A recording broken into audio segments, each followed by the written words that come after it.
Hello everyone, this is Michael. It is January 5, 2026. This evening I'm celebrating Twelfth Night. Have you heard the song, The 12 Days of Christmas? This is the 12th day. In honor of the occasion, I've brewed a traditional 1700 style Wassail drink.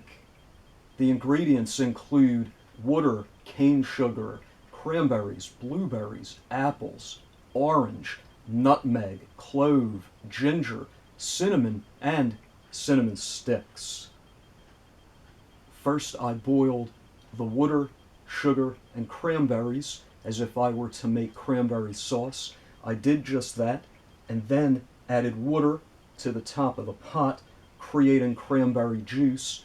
I then transferred that juice to a pot containing the remaining ingredients. This drink, all vegan and organic.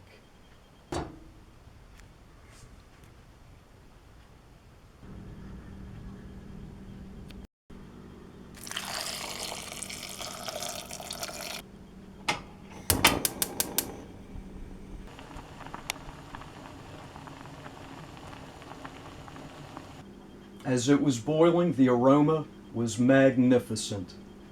The stairwell nearby smelled like an all-natural air freshener. The taste is just as wonderful. I thank all of you for watching, and I wish you a very happy 12th night.